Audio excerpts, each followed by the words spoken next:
Hello, everybody, and welcome back to the Modern Witch podcast live stream thingy here that we're doing on the socials and on the YouTubes. Joining me today is quite a really cool person. I'm really glad to have met you. Speaking of like a really awesome book that I couldn't put down, Ben Stimpson is here to talk about Ancestral Whispers, which is your new book, and that just came out, correct? Literally just on Friday. So, Ooh, and how's the it been? audio How book does that came out. feel? How does it feel? It's bizarre. I mean, it's bizarre. I took a little bit longer with mine. It was 2.5 years, and that's partly because I wrote it all before I submitted it. So it's been 2.5 years. So it's bizarre. I'm excited, but I've been through waves of emotion, and I'm sure you felt the same when this came out last year. So I've been really enjoying that. But yeah, it's a weird feeling. It is. It is weird. Yeah, when my first book came out, which is Book of Power, it was the weirdest freaking thing. Just because being an author, right? It's this thing that you kind of hold up here, and then you do it, and you're like, holy crap, this was. It's not easy. It's not as hard as hard in ways as I was expecting. It was harder in very different ways. And then I don't know. I think I was writing the second or third book, and I started to notice that this thing would happen where my life started to kind of fall apart a little bit. Like every time I'd sit down to write a book, like that subject matter would become a problem in my life somehow, right? And I started to notice this thing, and I started asking other authors, like, does this happen to you? They're like, oh yes, like you can't write a book called like The Witch's Book of Power without having some go down. And I'm like, oh, that makes a lot of sense. So do you have anything like that? Did the ancestor stuff come up in a way that you had to process when you were writing this book? I think, well, I actually started putting this, like the very early seeds of this book. I started putting it together in 2019. And then as I was putting that as a course, September 2019, I started putting the groundworks of this book together. No intention of it being a book. And then the pandemic happened and death was everywhere. So I'm writing a book on ancestor work while death is happening all over us. So it was kind of a strange thing. And yeah, I definitely see that. The ancestor stuff came up and it really has kept coming up. But yeah, it was a very strange thing. I think the disconnection piece, which is throughout this book, was huge in that time slot. Yeah. Yeah. So one of the things that makes this book different from a lot of other, and this is not a slam on anybody, so please, I am taking this as a personal criticism as well, right? You are very good with the prose, sir. Like you are very good. You are like That's really reading through, it's like, oh, this guy is actually a writer. He's crafted the work, right? Crafted the language and the ability to write. And that's something that is taking me a very long time to develop, because I feel like an accidental writer. Like I feel like a guy who wrote some books who just recently like fully understood he was an author. Like this has been a whole thing, because I didn't think of it like that. I thought of it as like, oh, I'm just writing some books about my spirituality. I didn't really think of it as you're a writer, you're an author. And so the ability to craft a sentence that is eloquent and that also pushes the subject matter is really hard. It's not fluffy by any means. It's just it's juicy. Like your prose are juicy. So it was really cool to read. It was really cool to sit down, and I found myself, like, your anecdotes and your personal stories, I mean, that's what anecdotes are, right? But your stories surrounding the topics were freaking awesome. It was interwoven into the subject matter beautifully. So just from like as a writer who has put some books out there and been part of publishing for a couple years now, I'm really impressed with this. Like I'm truly impressed with the book. So it just alone from that, everyone, if you're just if you want to read something that's just good and also, timely and can be helpful to your spiritual practice, this is actually it. This is way better than I was expecting. I'm not even going to lie to you. And don't take that as an offensive thing, but it's better than I was expecting. Yeah. No. I totally understand what you're saying with that. I totally understand. It's a little bizarre for me to hear that, though, because when I started writing this thing, I spent maybe a month where I like had half of it written and I went and just played on YouTube and whatnot and did nothing for that month and came back to it. And then I reread it, and throughout the editing process, because it's been such a long editing process, not a lot of it changed, but I kept thinking, like, I was reading it and I was like, wow, I have a lot of run-on sentences. Wow, this is reading really much like I'm, trying to get an essay in the day before it's due. You know what I mean? So I feel Doesn't like feel like that at all. it's that weird perception thing. I had somebody on I was on a podcast the other day, and what you call them, the host said, it's a very academic textbook. It's like it reads like a textbook, and I'm like, but I could see where he was coming from with that. It was kind of broken up. It was laid out very much like a textbook in more of like an academic sense. And so it's been interesting to hear how people are perceiving it. And I'm really trying to put down that inner critic, as you know, with your own writing. The inner critic comes up and it's like, this is just like blah blah blah blah blah blah blah blah blah. The weirdest thing was listening to the audiobook and listening to somebody else Right. Right. Yeah. That was a bizarre thing today. Yeah. The audiobook just dropped today. And it's funny, the narrator is the same one who did David Salisbury's book. And is a Star Trek Voyager actor. So I'm like envisioning his character reading my book while I'm listening to it. And it's like very like pregnant pausey, kind of like William Shatner kind of way of talking. And it's like, it was very strange. So it's a weird thing. So I really appreciate what you have to say. Thank you so much, because that's a big part of why I write. Writing has always been my most comfortable way of expressing, because like Matt, I actually went through speech therapy when I was a kid. So the verbal piece has always been weak. See, right? Same. Yeah, I was in speech therapy. Well, my R's were W's and my S's were TH's. Oh, interesting. So my TH's are F's. Oh, okay. And my I think TH and there's one other that I think I've really tried to peg myself on. But like if I'm saying like thought instead of a thought, it's terrible. It's horrible. So yeah. It's funny that bearded gay witches who need speech therapy. Who need speech therapy with their kids. Yeah. No, that's totally thing. That's totally thing. But and I know in my case, like I never felt confident. I never felt confident as a writer when I was younger. I mean, when it came to fiction, I knew that because I had entered in some like short story contests and things like that when I was younger, and like really young, like in high school, and I knew that I was good for that because I had done pretty well in the contests and things like that. But I didn't really feel confident about English in general. About the language and what goes what, and I have a rural Ohio education, so it just wasn't, and so when I moved and I wrote a book when I was 19 called Universal Witch, which was horrible. And my partner Storm and Chaz got to read it because I had been almost picked up. It was actually surprisingly almost picked up by a company. I 19. Wow. 19. And but then ultimately it was a no, and that was okay.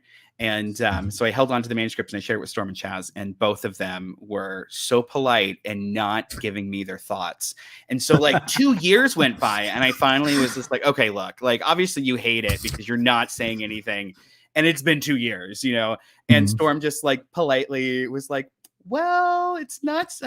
Or how did he do it? He's just like, well, we should all be glad that that's not the first impression or something like that. It was just like so polite, but like gay and catty and backhanded. And I loved him for it, but it was definitely one of those things of like, so it was not something that I was confident in. And it really wasn't until Witch's Book of Power came around that I rediscovered the love of writing, right? And even that took a long time to really jump in. So for you, did having a speech impediment when you were younger like impact the way that you embraced writing and you embraced language, or did you keep those things separate? Like I had a friend who his speech impediment was something that was so severe that he really felt confident through the written word, even to this day. And so is that like where are you at on that? Yeah, It's kind of a strange thing because like speech has been a weird thing in my life anyways. When I was in the UK and I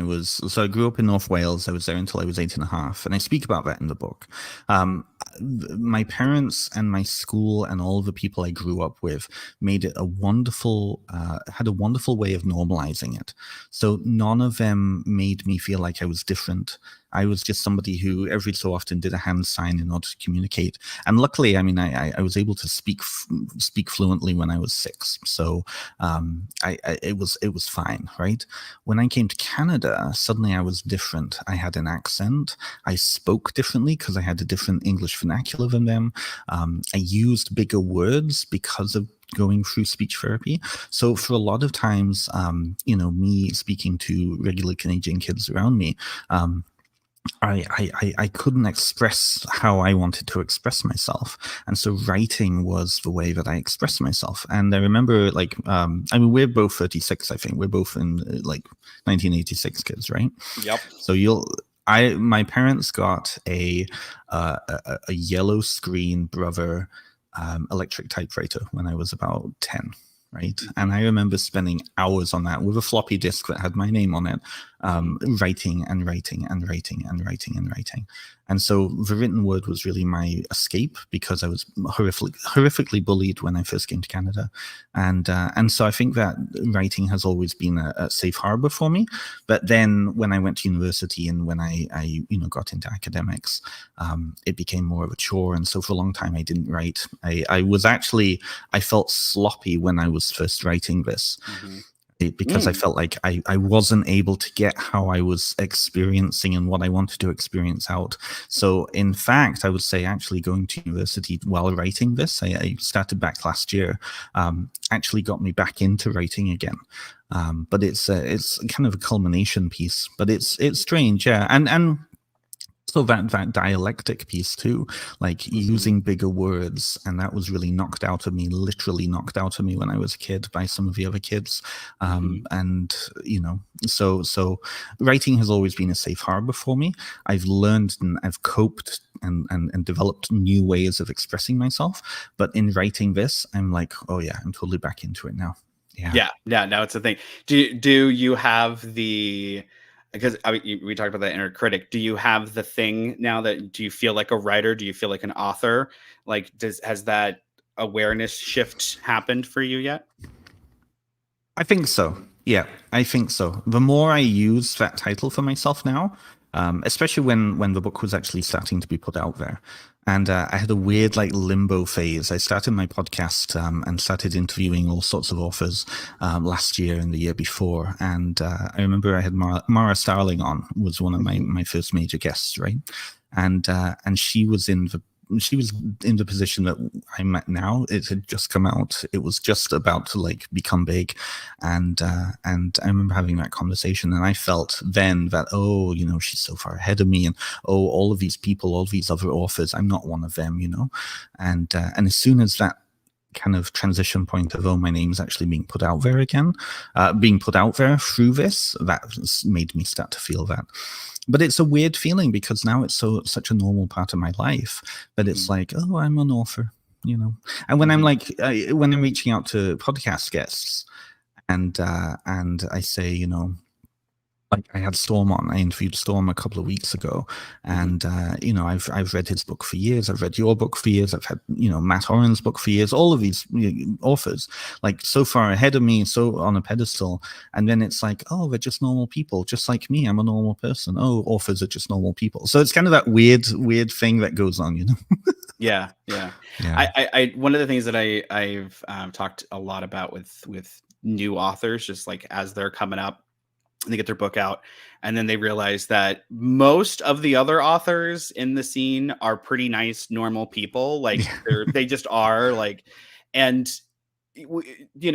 everyone's got personality conflicts and all that stuff kind of happens. But beyond that, most of us just are very normal, middle class kind of, people. And once you get up to, I think you kind of perceive this platform. But then you get on the platform and you realize like, oh, it's really small, actually. Like the platform is itty bitty. When people talk about being a best-selling author in occultism, that does not hold a candle unless you're Matt Oren, who like had this insane, I can say that he's my husband, I can say it. But my husband had this big burst of attention and awareness with his book. And that is this really cool, rare thing that happens. But outside of that, like I'm a best-selling author in the genre, and I can't say that that particular book has sold over 12,000 copies or whatever, right? Like it's really small. So when we're talking about being a big name pagan or whatever, it's not like compared to being a big name board game player, for example. Actually, not even can you compare the two. Like somebody who is making a board game has more success from a outsider's perspective than somebody like us who's writing about our spirituality and this fringe spirituality at that. So it's interesting where people get that, there's so much aggression to get to the top and to get where people get the books out and then they get all the community blah blah blah, and then you get there and it's like oh okay, so this is what we're doing. Oh, it wasn't this other thing. It was, it's very interesting. So I welcome to the other side of that. And I'm sorry to disappoint you. It isn't as exciting as you probably thought it would be. Well, and it's a weird thing because I didn't really have many, I guess I didn't have many presuppositions of what it would be like. And I think that's mainly because of my very early experience of coming to paganism. So being online in the early 2000s, right? Growing up on Buffy the Vampire Slayer, watching The Craft, all of these things, but being on places like Witchvox, Pagan Space, Mystic Wix, right?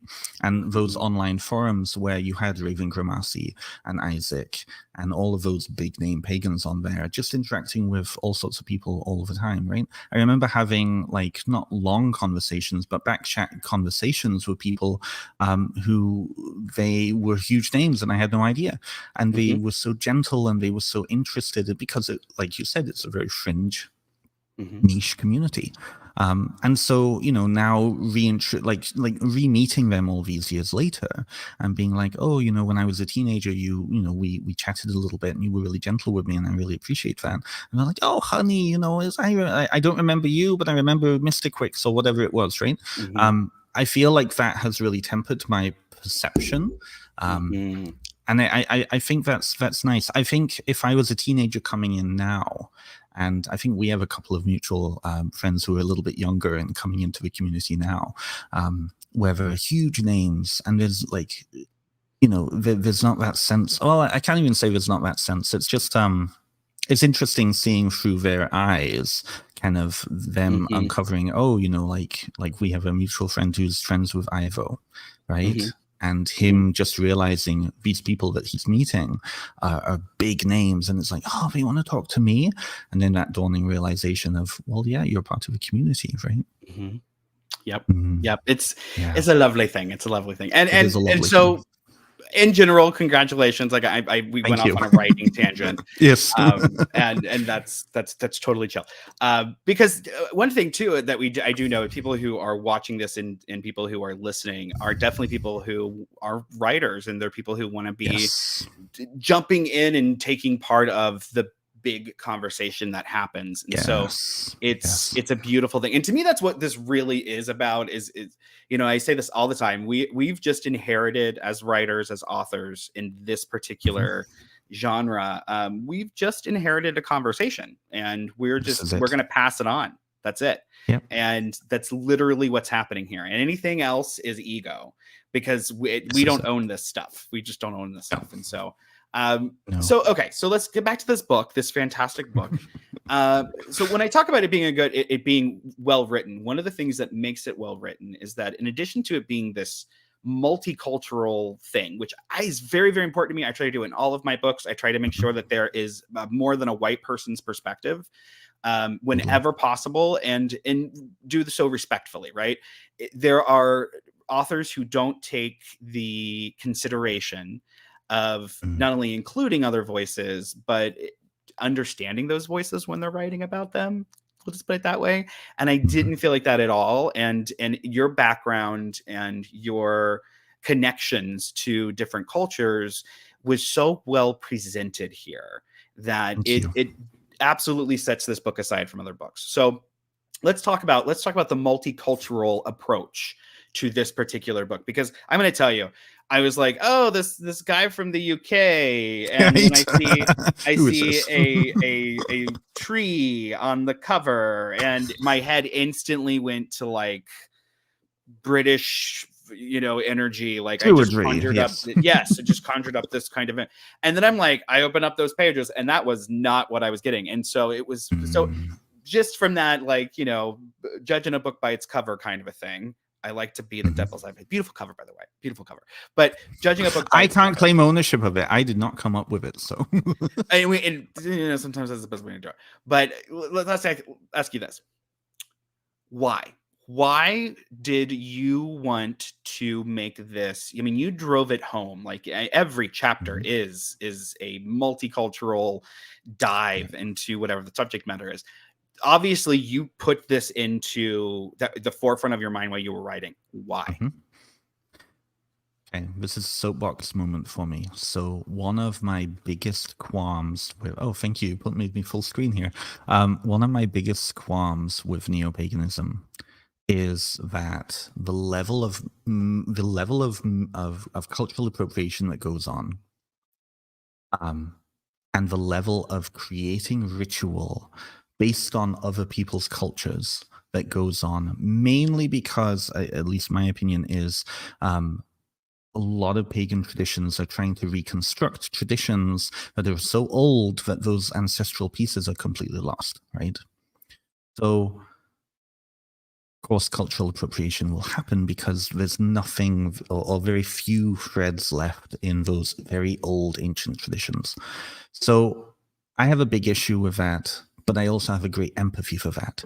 I feel like in honoring the desire to connect, there needs to be a coaching around that. And so with the book, the reason I made it so multicultural, instead of giving people, and I'm non-prescriptive in the book, which I think is quite different from quite a lot of other pagan books right now. I am not giving somebody a tradition to follow. I am not giving them rituals to follow in my book. This isn't a tradition that I'm presenting. This is a counseling session, I guess. This is a coaching session. What I'm doing by presenting all of those other multicultural pieces is, first of all, to say that ancestor work in this particular way is a norm around the world. It's just Western society that no longer has that, or has lost contact with that. And in order for spirituality to be meaningful, you have to take ownership of it. And in taking ownership of ancestral work, you need to develop that relationship with those ancestors in a meaningful way, which does not include taking somebody else's relationship with their ancestors and copying it, because not only will it be confusing in a cosmological sense, but it will be confusing to your ancestors. I think that people can be inspired by, but that inspiration, again, has to lead back to then what is meaningful in your relationship. And this includes other spirits, other deities, other, right? Whatever other spiritual beings we're working with, each other, right? We wouldn't necessarily learn somebody else's language to speak to a friend of ours who doesn't speak that language. That wouldn't make any sense, and it just wouldn't make any sense. But what we can do is learn somebody else's language to communicate with them. Right. So if we take the conversational piece as an example, it's like learning how to relate to other people, and learning how to relate to family in a way that is going to be meaningful in each sense. And so the ancestor work is that. You're not only relating to your ancestors that are closest to you, but you're relating to your ancestors from 300 years ago, 1,000 years ago, 2,000 years ago, and so on and so on. You're relating to different types of ancestors. And so each of those different relationships need to have different kind of ways of approaching it. And so the whole book is really about showing, okay, this is one stream, this is one way of looking. The whole book is about coming back to ourselves as well, and really understanding ourselves. so that we are in the best place to be able to form that communication, right? Yeah. So it really is about understanding worldview and then building spiritual ritual as a form of communication on top of that. Yeah. I feel I like totally you went do. blah No, blah blah absolutely. with that. No, it was great. That's perfect. And it speaks directly to the spirit in the book that I found so intriguing. And one of the things that I had kind of marked out is I'm gonna read a little passage back to you of your own writing, but this is for everybody else, not for you, sir. All right. So he says, while I'm writing a lot of this book with Western readers in mind, there are many multicultural societies around the world where dominant cultures influence minority religions and views. The point I want to make and challenge you to consider is how dominant culture impacts your personal views, whether that is a dominant culture derived from your own religious faith or not. Wow. Beautiful, beautiful, because it's one of those kind of critical thinking skills that it's not venerated enough. I will just put it that way. It's not supported enough. I loved it. So I think anybody can pick up this book and find a connection to something in their past. And that is wicked, and that is different, and that is special. And so that's one of the reasons I was really excited to read this book and sing your praises, so on, and from the mountaintop. All right. So one of the topics that you kind of get into that I also thought was interesting is this idea of soulless traditions. What is a soulless tradition? I'm just going to hand you back the floor and let's talk about that. For sure. Well, so soulless tradition. So in chapter 1 or 2, I've lost track of where everything is in there now. But in one of the chapters where I talk about kind of how people identify death, needing to first understand what life is. So because death is often seen as the absence of life, right? So when you look at worldviews, then you have all sorts of different worldviews, and one of them is soulless tradition. Buddhism is one of the major pieces. Now, there are very ancient traditions in ancient Greece, and a couple of other Indian-based traditions, a couple of conversations going on in ancient China as well, that were separate from Buddhism, but Buddhism is really the main tradition. And that is the idea that unlike so many other theisms around the world, which suggest an essential quality of self that will go to an afterlife or being reincarnated or continue to survive from body to body, right? This idea that a soulless tradition is that there is no essential self. So with Buddhism, the major idea with that is that there's a multitude of parts that come together, right? A candle is a good example of this. When you think about a candle, we can all visualize what a candle looks like. Candle with the beeswax, the wick, right? The flame is produced by chemical compounds, like there's a chemical interaction going on that creates that plasma. But then when you dissolve that candle, when the wax is dissolved, when the wick is burned up, and the plasma no longer is being generated by that complex interaction, then where's the candle? What is essential in that candle anymore? What continues in that candle? So Buddhism suggests that then has implications if you see a person in that way. In many Buddhist traditions. So Buddhism is one of those like missionary traditions like Islam and Christianity that encompasses many different many different cultures. And nestled under most of them are ancestor worship and ancestral traditions, because many of the Asian cultures derive from kind of animistic pre-Buddhist traditions, right? So then what are you actually worshipping there? What are you actually venerating there? And there's a huge number of different opinions on that. I think each of those cultures find a comfortable medium in understanding that. But if a soulless tradition, if there's no one essential self, then in some of the traditions I know, they'll actually talk about, okay, you're venerating the memory, or you're venerating a particular piece of that individual that's now in some sort of afterlife, or and so on and so on, right? So it's interesting, yeah. But it's fascinating. Around the same time Buddhism was coming together, ancient Greece was also formulating opinions like this. There's a lot of history of intercommunication between those regions, so it's kind of fascinating. I think it's one of those philosophies that is very beneficial to us as magical practitioners. However, it doesn't always jive well with the paradigm, like especially when we think of like an afterlife, right? Like, that's a tricky subject. Yeah. So let's talk about the afterlife real quick here, as we're talking about ancestors. And this is something that I've dared not ask anybody over the course of like 13 years of podcasting about this particular question. I'm going to throw it to you, which is, we have this idea of an afterlife, and many cultures and traditions have very different views on what that could be. But when we are dealing with ancestors, we have this idea that they are not removed from us in the same way that other dead people are removed from us. Other dead people go to the afterlife, but my grandma's still here, right? My grandma never really. So what's going on there? What's going on with this idea of ancestors and the afterlife? Are ancestors intermediaries for the afterlife? Are they voices of the afterlife? Are they just people hanging out in the afterlife who we happen to have the ability to communicate with? What's really, in your opinion, based off in my of, opinion, yes. in your opinion, is because it's all just gnosis, baby, right? What's going on there? What's the connection there? I think again it comes down to worldview and tradition, right? It comes down to each culture and how they understand the cosmology of those places.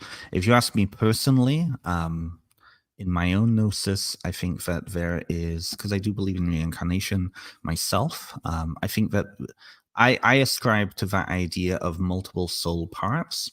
And so my personality, it goes off to an afterlife and exists until the end of time when all of my pieces come back together again. And then another essential piece goes on to reincarnate. But I think depending upon the culture, there's when you look around outside of kind of Judeo-Christian sphere, right? When in Islam, when you look outside of that Abrahamic view, most cultures around the world understand that the ancestors are not in some off remote place. They are as close as the tip of your nose, a second behind, a second before, right? A lot of Chinese traditions and Asian traditions see them as being in a spirit world that is within the same space as us, right? And so the only disconnection is one little piece, but otherwise the dead are constantly around us, right? I think that idea that, you know, the dead are often a removed place like hell or purgatory or heaven is really a Western European, well, let's say European, ancient European paradigm. Most of the places around the world see them as still being connected to the world in some way, even if they're not physically here. And oftentimes, like, even if they are physically here, if they're like literally buried beneath the floorboards, as they are in some cultures, there is still a recognition that they are dead, they are existing in a state of deadness, but they are still impacting. There's still communication. There's just rules around that, right? Yep. They're just having a different part of the human experience. Well, okay, this is the thing, exactly. Right? Yeah, they're still humans. They're still us, right? Okay, so one of the things that you address very well again is multiculturalism, infusing multicultural perspective into your practice, whether that is because you yourself are multicultural, which is the case a lot for people who are in post-colonial world, right? A lot of us are multicultural. Some could argue that we're not post-colonial. Don't at me. But so we have this kind of idea that sometimes we ourselves are a melting pot, and we want to honor that. We want to dive deep and make sure all of our ancestors that we're aware of are respected or venerated. But then the other thing about it is then you have people who are inspired by other traditions and other cultures. And like one thing that I think I have, especially living here in California, being around Mexican culture, has greatly influenced the way that I work with the dead. And I've been a medium my whole life, but they do it better. They do it better than my ancestors do. So I've taken a lot of inspiration from them, right? The way that they, the Mexican culture especially works with like the people who are have directly just passed and things like that. I found that way healthier. I mean, just for me as the person grieving, I found that to be way healthier. And I also found it to be the thing that helped foster the transition of the relationship, like when my father died, right? So it's sometimes, we want to include as much as we can, but that can be hard. That can be awkward and it can feel weird. What advice do you have? And I know that your whole book is actually loaded with this advice, but like if you could just kind of distill it before we move on to living a practice and as we're still conceptualizing and we're in this stage, what are things that we should definitely look out for in either situation, but what are things that we should maybe look for and be excited about? So I make this point again and again and again in the book. It comes back to relationship, right? Inspiration, being inspired by the outward trappings of a culture can often be a call to wanting that deeper relationship. When somebody looks at with Dia de los Muertos, when somebody sees an ofrenda and sees the beautiful marigolds and the layout of food and all of those pieces there, that's inspiring. There's something that's deeply touching in us because we're picking up on the relationship that those people have with those ancestors. I think that's what people are inspired by, and that's what people are looking for, especially Westerners, because we have a very fraught relationship with death. I say this again and again through podcasts. The coroner comes and picks up the body, and the next time you see it, it looks like Tammy Faye, backlit with like makeup all over the face, right? We have a very unrealistic understanding of death. And I think we also have an unrealistic expectation and relationship with the dead person, because as soon as somebody dies, suddenly everybody doesn't want to upset each other. And so they just stop talking about people who've died. Those voids are just around. And that's more upsetting, because then that activates this idea of oblivion for us, right? So I think that being inspired by other traditions and other practices is wonderful. The danger with that, though, is on a purely ritual level and a symbolic level. When you look at a cultural practice, when you look at a cultural ritual and all the material culture around that, what you're seeing is specific symbols that have been developed in that culture for living to communicate with spirits, whether it be the dead, whether it be gods, whatever, right? So it is specifically with ancestral work. If you're copying an ofrenda, if you're copying those rituals wholesale, hoping to relate to your ancestors, it's not going to make any sense. Because my British ancestors are not going to know what a marigold is. They're not going to know what all of these, Mexican, Azteca, Mayan cultural symbols are. They're not going to know what that is. They might think, oh, this is cute, he's trying to connect with me. But it's like stepping into somebody else's conversation, copying that conversation, and then trying to communicate with your own ancestors. But I think you need to go deeper and figure out, well, what's actually happening here? Okay, we have an altar. We have images, we have food, we have offerings, we have all of these pieces. How can I not emulate that, but how can I be inspired to then start to communicate to my own ancestors through a ritual format like this, but using culturally sensitive and understandable symbols? Right. And so I make that in, I forget which chapter it is in the book, but I talk about ritual as communication. And as soon as I've told people about that and talked to people about that, suddenly the light goes off. And it's like, oh, yeah, no, that makes total sense. So I can do this and I can do this. It's about taking ownership. And in taking ownership, then the inspiration can really thrive. And people can get really excited about it. Okay, well, my grandmother really loved I don't know, lemon cake. So I'm going to make an altar to my ancestors, and I'm going to include lemon cake as one of the offerings in memory of her. And in that way, all of the ancestors that also enjoyed that lemon cake with her when they were alive are going to be drawn to that. Oh, this is grandma's lemon cake, right? And so on and so on.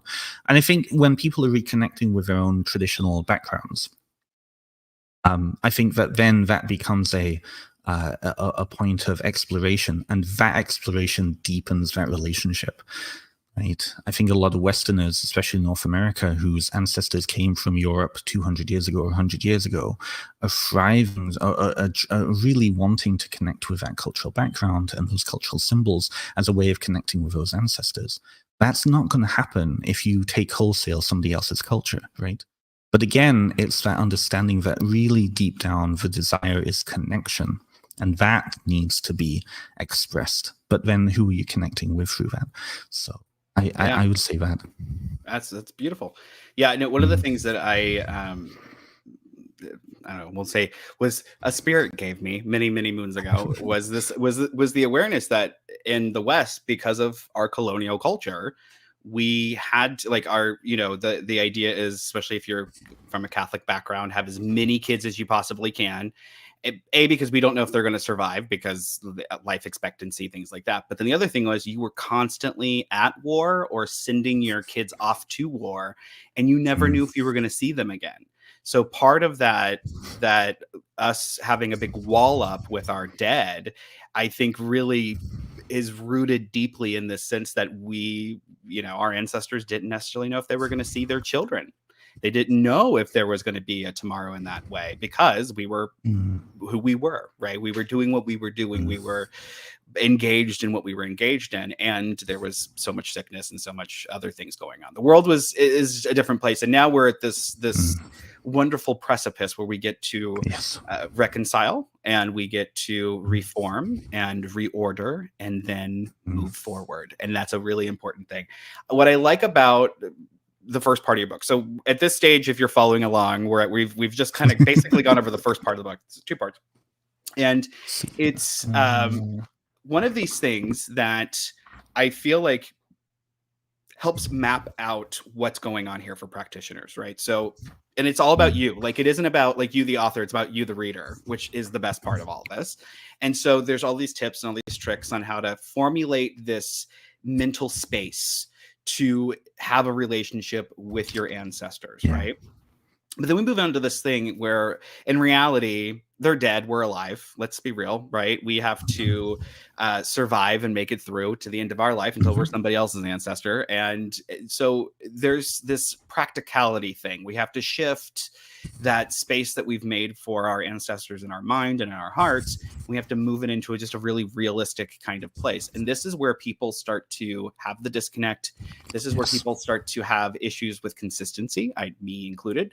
And this is also where we start to shift into that place where it's like a seasonal thing, right? Like, well, October's coming, so it must be time if you're in the northern hemisphere, right?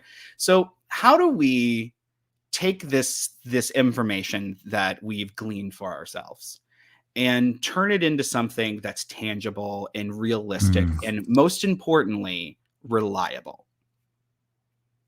I think reliability comes down to, again, worldview, right? And I think that one of the I hate doing this all the time because I feel like I'm always very critical of neo-paganism, but I love neo-paganism, don't get me wrong. But the reality of our traditions is that a lot of people tend to come into these traditions with religious trauma. And so sometimes that reliability piece and that consistency piece can often bring up trauma, because one of the draws to neo-paganism, I think, is that freedom to be expressive, that freedom to be whoever and whatever we want to be in the moment, and to forge our own destinies. And sometimes that drive to be consistent and reliable with our ritual practice can sometimes bring up that idea of, oh, well, we're becoming too strict, we're becoming too dogmatic, we're becoming too locked down initially. I think that's a phase when people finally feel comfortable in their practice and feel grounded in their practice. They find a natural routine. But I also think that it's a deconstruction piece, because I feel like when people first come into these traditions, in wanting to express and in wanting to find themselves, they take on a not a false face. They take on a persona, right? And it's the persona of, I'm going to be the witch. The same with authors, right? I'm going to be the author and be a powerful this, whatever. It's a false mask, right? And then eventually people get to understanding that this is just lived experience. The difference between living a spiritual life and living a mundane life is nothing. There is no distinction between those two. It's like that meme that you see sometimes going around of, a baby witch, and she's like, performing all these rituals and spells to get rid of spirits in her home, and then a seasoned witch just banging a pan, get the fuck out of here, So I feel like that it's a deconstruction. It's a relationship with our practice and a relationship with our how we see what we do. And I think when that happens, we can then start to form reliability and routine. And so then the spirits in our lives, whether they're dead ancestors, whether they're gods, whether they're spirits, right? We have more of a relationship with them, and it's reliable because they're more a part of our lives than having to read a book. I'll use my own book. I won't use your book. Read a book and be like, okay, I need to do this now. I need to do that now. Okay, this book is telling me that Samhain is when I do this, it's meaningless. You form your own relationships and you form your own connections, and from that then emerges a lived practice. Yeah, absolutely. So reliability comes from familiarity. Yeah, yeah, that's a good way of putting it. Familiarity. I like that. Yeah. Okay, so freaking awesome book. Everybody, you need to go get this right now if you haven't already. It just came out last week on Friday, and we just had the audio book drop. So there are multiple options for you. Genuinely, this is one that I'm just going to tell you right now, and I'm so sorry, Ben, that I'm going to tell people to do this, but you should bring a pen and you should bring a highlighter, and you should make notes in the book and in the margin. You're going to want to highlight things. And the reason why is because there are you go about your anecdotes, and then you have like some really cool culture stuff, and then suddenly there's this like really big thought that brings everything together in one paragraph, and it's perfect. And you're going to want to keep that stuff, folks. It is something that it's better than a class in that. In a class, you're kind of handed a bunch of information and you're not really able to process it. There's a constant conversation that's going to happen in your head while you're reading this book. So it's something very cool, and it is unique in our genre to have a book that's written in this particular way. And I could see how it it's very it reminds me of Ronald Hutton in the way that there are. I know I'm like, oh, that's something I don't pull out of my pocket often, but it's true. It reminds me of Ronald Hutton in the fact that there are all of these little anecdotes, right, from different cultures and different places, and then it all comes together to formulate the point. And that's good writing. It's also very well cited, and that's something that I personally look for. I know, like, my husband got a bunch of grief because his book had a bunch of citations in it. He's like, well, do you want me to just pretend like I made this up? Like, what is that? And so I look for citations, because here's the thing. I write a lot of channeled material. It's all coming from me and in my head, and that is weird, right? And but so whenever I get the opportunity to cite something, I'm like, let's cite this shit. So I always look for somebody who's citing well. I always look for somebody, because it means you're well studied. It means that you have gone through the contemporary works of whatever the subject matter is, and you can form a valid opinion, and that's very important. It is really important. It is really important. Yeah, it is really important. Yeah, and it becomes more important the older you get and the more books you read. It becomes more important because you start to realize, especially in the day of AI writing stuff, it's extra important. This is the thing, right? This is the thing. Yeah. This is the thing. And I mean, I know you have another question, but I just want to make a point on that. Like, Llewellyn, my experience with Llewellyn and my publishing team was amazing, because although I was, university background, you know how to, cite all this, I didn't realize how many things that I just knew that I didn't have a Mhm. citation for. And so forcing me to go back and look at those pieces was really important in my writing journey, because, you know, we're one of those, psychologically speaking, we're sponges. We take in all sorts of information, and sometimes that information can get kind of wacky and distorted, right? So actually going back to the sources. And you mentioned Ronald Hutton, and this is one of the proudest moments. I was amazed by this. The blurb on the back of your book? Blurb. Woo! The blurb by Ronald Hutton. Yes. Yeah. I was like, you know, It actually has a word that I was going to read it out. I'm going to read it, but I'm going to terribly abuse a word because I've never English heard accent. it. I give you permission. Okay. Well, he's even better. No, my English accent's even horrible. All right. But the blurb is, it is a great pleasure to find a book about an important topic that is erudite, Yes. Erudite. Okay. Thoughtful, original, wide-ranging, and multicultural, and yet also deeply personal. This is such a book. That, my friend, Ronald Hutton gave you a blurb. I was actually going to start the interview off with, so how did you get a blurb by Ronald Hutton? But I decided that would be rude. But that was... I'll answer that. I will answer that. Okay. Yeah, please do. I actually just emailed him. Like so weird thing is, so I actually know somebody who's in his grove. So he runs an OBOD grove. But I thought that it would be rather classless to be like, oh, my friend blah blah blah sent me to you, right? So I just reached out to him and explained, you know, I'm part of the Order of Bards, Ovates, and Druids. I've written this book. I understand you probably receive all sorts of requests, and so I totally will understand if you don't have time. But I would love for you to look at this. I really respect your work. Blah blah. Oh, really like hello. And within 48 hours, he got back to me. He has a system, right? He has a system. And I know what he did was he used the fast academic reading technique, which is you just like stream through it, right?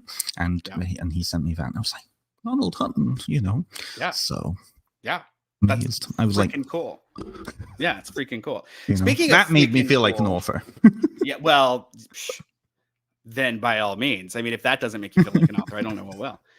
Okay, so speaking of cool things, your podcast, you have a podcast that you started, and it is very cool. It is not only do I think people with British accents do they make better podcast hosts, because people, especially here in the US, like we prefer that. We prefer listening to that, especially for like bedtime, like it's a whole thing.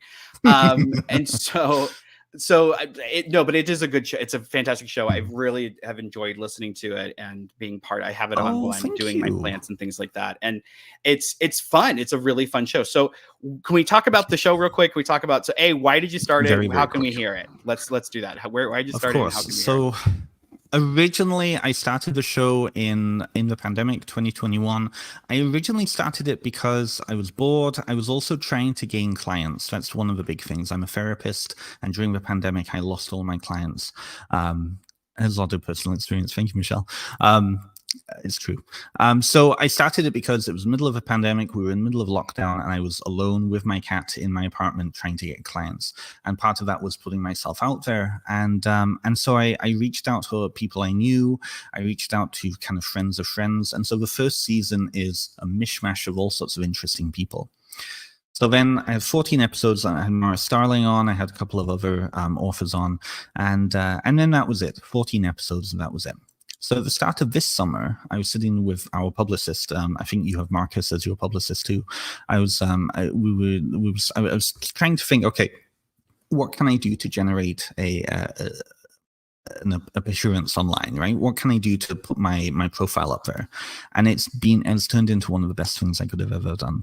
So I invited a load of authors who I was connecting with. I asked my publicist to connect me with some other authors, and so I just started interviewing people. And my interviews tend to be a lot more in depth. I'm really interested in getting around the script that a lot of us have to employ when we're answering questions. And so I don't ask the same questions as like, oh, so you wrote a book, tell us about that, right? I'm really much more interested in getting to know the author, getting to know kind of what was behind their work, how they were feeling about it, all of those things. And the vast majority of people who have been on have said that they really, really loved that style. So I thought, okay, well, I really enjoyed these 20 episodes that I've done over the summer series. And so coming up, I've started a fall series. And I thought, okay, well, I'm going to do each season as a specific topic. And so coming up on, and Devin is going to be on the show at some point. Matt and Storm have also been on it. I'm focusing in on traditional and folkloric witchcraft. So a lot of the major writers right now in those traditions, and people can go to my website, benstimpson.com. I also Facebook page, Instagram. So Ben Stimpson author on most of the platforms. I just had Byron Ballard on last week, whose book is Roots, Branches, and Spirits. I just happen to have that here. I also, and she's just come out with Small Magic. This week, today, I just had Nathan Hall on, who I believe is coming to speak at Temple Fest in a couple of weeks' time that you're all going to. So I'm really excited about it. And it's been one of the best things I've ever done, because of the connection that I can have with these other authors. All of our guests, I think we've ended up speaking for like hours afterwards. I see Nicholas Pearson Walsh is in the, Nicholas Pearson is in the chat here. So Nicholas was on my summer podcast. And just like being able to have that community, being able to talk with other authors and, kind of hear what their experience was like.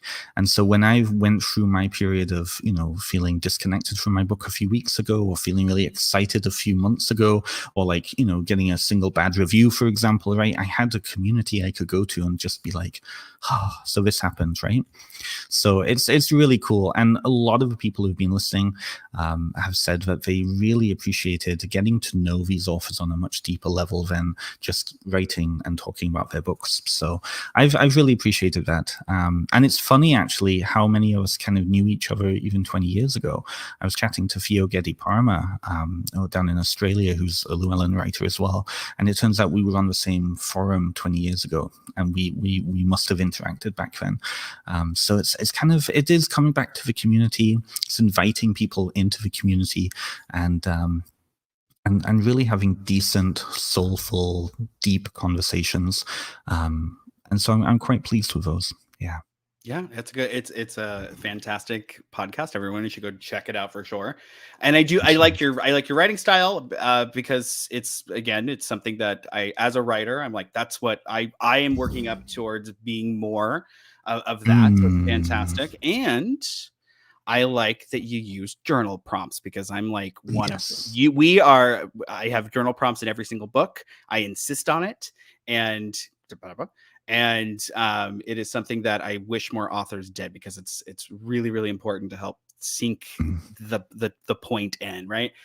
So I love that. I love your podcasting style, because you are very conversational. And one of the things that I refuse to, like, if I have to ask, so what's your origin story? There's like a very specific reason that I want you to tell it. Other than that, no one cares. I don't want to hear it. Like, we've read your website. It's in your bio. It's fine. So it's good, because we don't feel like when you're listening to your show, it doesn't feel like you're listening to like every other show.